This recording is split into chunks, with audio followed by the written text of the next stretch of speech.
Nós fizemos uma carreata gigante, uma motociata com carreata gigante, muita gente, muito carro. Nossa, mas assim, a gente olhava para frente, era carro a perder de vista. Aí olhava no retrovisor para trás, era carro a perder de vista. Então, mostrando o quanto que o povo realmente reacendeu o sentimento de patriotismo. Ao contrário do que o semi-analfabeto do Lula fala, que o Bolsonaro sequestrou os símbolos nacionais e sequestrou o 7 de setembro, ele está enganadinho.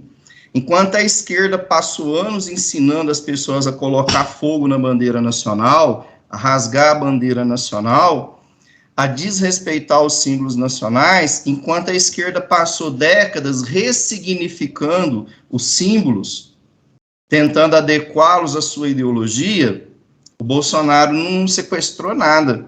Ele só reacendeu o valor, o orgulho que nós temos dos símbolos nacionais brasileiros. E falando de liberdade, né, como diz o Mises e o Hayek, liberdade é até maior do que a democracia. Porque se a maioria decidir uma coisa errada que oprime a população, a democracia ela pode ser usada para opressão, inclusive para oprimir as nossas liberdades individuais, que são bastante valiosas. Então, gostaria de dizer para o semi-analfabeto do Lula, ele podia ler um pouquinho de Mises, de Hayek, e ver que eu, como cidadão livre, e todos os outros que estiveram lá na Praça Pôr do Sol, eu decidi usar a bandeira nacional, as cores do Brasil e ir para a Praça Pôr do Sol. Não foi o Bolsonaro que decidiu, fui eu. Eu sou um cidadão livre e tomei essa decisão, porque eu estou sentindo reacender dentro de mim o valor pela nossa pátria, o valor pelos nossos símbolos nacionais. O Bolsonaro não sequestrou nada, ele só fez o povo voltar a se orgulhar de ser brasileiro, né? Então, eu queria fazer mais uma observação, só para lembrar o Lula que a Ku Klux Klan, ela foi criada pelo Partido Democrata, que é a esquerda dos Estados Unidos. Ela não foi criada pela direita, ela foi criada pela esquerda, né? Só mais um exemplo de grupo violento e de ações violentas que a esquerda fez pelo mundo. Mas como que a gente vai esperar que o Lula saiba disso, né? Ele fingiu que leu um tanto de livro durante a prisão, mas pelas bobagens que ele fala, acho que ele não andou lendo nada, não. Ou se ele leu, deve ter lido uns livros muito ruins, né? Deve ter lido os livros errados. Mas foi muito bonito aqui em Uberaba, foi muito bom. E a gente vê que em todo o Brasil foi excelente. Eu só queria terminar a minha fala, eu assisti os 2 discursos do presidente em Brasília e no Rio de Janeiro. Para não ficar muito extenso, eu vou tentar resumir os 2.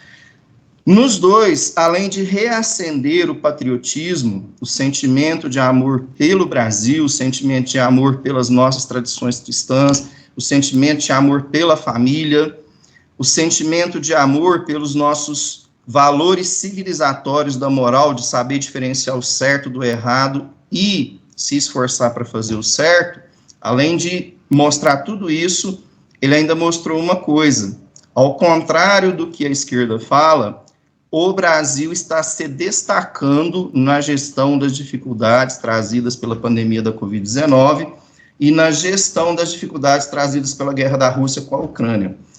Um programa anterior aí que eu tinha participado, eu tinha falado para vocês, o Brasil foi a 9ª economia que mais cresceu no mundo, entre quase 32 países avaliados por uma agência internacional. O Brasil foi a 9ª. Ficaram atrás da gente Estados Unidos e países europeus, que são economias muito mais fortes e estruturadas do que a nossa, para aguentar essas crises, e nós estamos saindo melhor do que eles.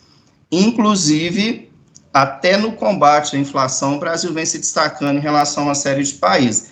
Aí saiu os dados do 2º trimestre, e para tristeza da esquerda foi melhor do que no primeiro. O Brasil se destacando mais ainda, e o presidente comentou isso nos 2 discursos dele, lá de Brasília e do Rio de Janeiro. Então, rapidinho aqui, só para comentar, que são informações que normalmente a mídia não destaca muito, né? Segundo trimestre de 2022, Brasil, que no primeiro trimestre era a nona economia que mais cresceu, no segundo trimestre foi a sétima economia no mundo que mais cresceu, entre 26 economias avaliadas por essa agência internacional. Brasil cresceu 1,2% no segundo trimestre do ano. Reino Unido e Estados Unidos cresceram. Estados Unidos, menos 0,2%, Reino Unido, menos 0,1%. Dá para ter uma noção da diferença da estrutura econômica de Reino Unido e Estados Unidos com o Brasil, e a gente sentir que o Brasil está fazendo uma gestão muito melhor das consequências da pandemia e da guerra do que esses países que são economias muito mais estruturadas, porque eles já vêm de muito tempo tomando decisões corretas que levou a um nível de desenvolvimento econômico e preparo para lidar com essas coisas mais do que o Brasil. E o Brasil está se saindo melhor. Não tem pandemia, não tem guerra que derruba o governo Bolsonaro, né? É uma coisa incrível. Japão, 0,6%. França, 0,5%. Brasil, 1,2%. É a quarta variação trimestral consecutiva positiva do Brasil. Desde o quarto trimestre de 2021, o Brasil tem figurado entre os países que estão entre os 10 melhores desempenhos na economia mundial. Só alguns ficaram depois da gente, né? Estados Unidos, maior economia do mundo. China, segunda maior economia do mundo, menos 2,6%.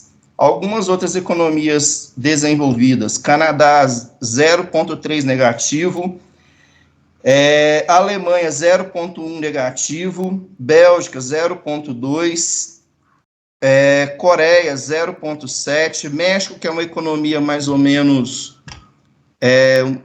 no nível da brasileira, 0,9, abaixo da gente, Itália 1,1, então são alguns países aí de economias estruturadas e que ficaram atrás do Brasil. E o presidente muito bem observou, tanto em Brasília como no Rio de Janeiro, no discurso de 7 de setembro, que o Brasil vem se destacando.